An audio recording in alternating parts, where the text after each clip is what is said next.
নইলে কোয়ারি খুলে দে। আমরা মানববন্ধন করেছি, আমাদের প্রায় 30 লক্ষ শ্রমিক মা বোন ভাই বোন মিলে আমরা উত্তর সিলেটে রয়েছি। এই সিলেটকে উপেক্ষা করে, সিলেটের শ্রমিককে উপেক্ষা করে সরকার যে পদক্ষেপ নিয়েছে, বিগত 17 বছর থেকে আমরা কিন্তু কষ্টের মধ্যে আছি। ভাত নেই, কাপড় নেই, এখন পর্যন্ত কোয়ারি খুলে দেওয়া হচ্ছে না। অতএব যদি আমাদেরকে আবার এই পাথর কোয়ারি বন্ধ করে হয়, তাহলে আমরা রাস্তায় নেমে যাবো এবং রাস্তাঘাট আমরা বন্ধ করে দেবো। যে কোনো পরিস্থিতির জন্য, শুধু তত্ত্বাবধায়ক সরকার নয়, যে কোনো সরকার আসলে পরে তারা কিন্তু দায়ী থাকবে। আমাদের এই বৃহত্তর কোম্পানিগঞ্জ, বুলাগঞ্জ, জয়ন্তা, গোয়েনঘাট এর যে পাথর কোয়ারি রয়েছে, সেইগুলি যদি খুলে না দেন আর আমাদের শ্রমিকদের পেটে ভাত না থাকে, তাহলে আমরা কিন্তু রাস্তায় নেমে আমার রাস্তা বন্ধ করে দেবো। আমরা রাস্তাঘাট বন্ধ করে দিয়ে আমরা সরকারকে অচল করে দেবার চেষ্টা করব।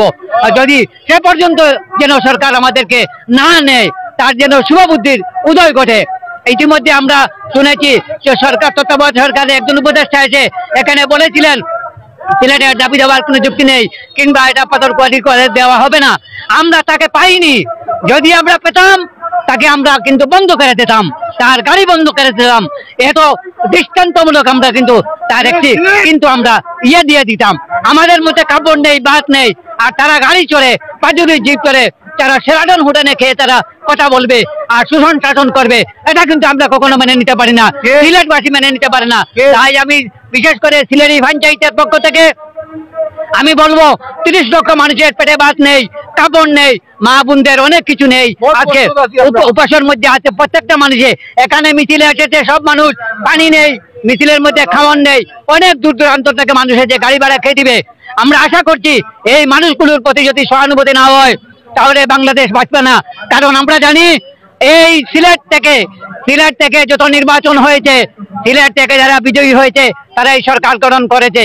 আগামীতে যারা সরকার গঠন করবে, তারা যেন প্রথমেই এই পাথর কোয়ারি যেভাবে খুলে, তারা বলছেন এইভাবে যেন পাথর কোয়ারি খুলে দিয়ে ইলেকশন দেয়, নতুবা আমরা কিন্তু ইলেকশনেও যাব না।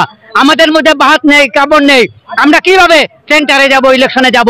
অতএব আমাদেরকে আগে পাথর কোয়ারি খুলে দিতে হবে, পেটে ভাত দিতে হবে, কাপড় দিতে হবে, তারপর আমরা কিন্তু ইলেকশনে যাব। এর আগে কিন্তু আমরা কোনো ইলেকশনে যাব না। আমি আমার এলাকাবাসীর পক্ষ থেকে, কোম্পানিগঞ্জবাসীর পক্ষ থেকে, গোয়েনঘাটবাসীর পক্ষ থেকে, খানেঘাটবাসীর পক্ষ থেকে, বৃহত্তর সিলেটবাসীর পক্ষ থেকে আমি এই দাবিগুলো জানিয়ে দিলাম।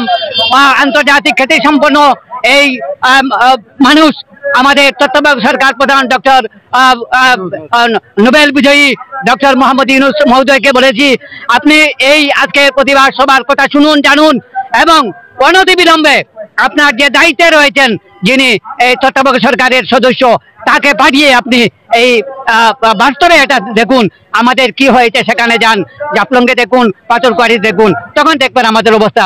আপনারা ভালো থাকুন, আমরা ভালো থাকবো, দেশ ভালো থাকবো। আল্লাহ হাফিজ।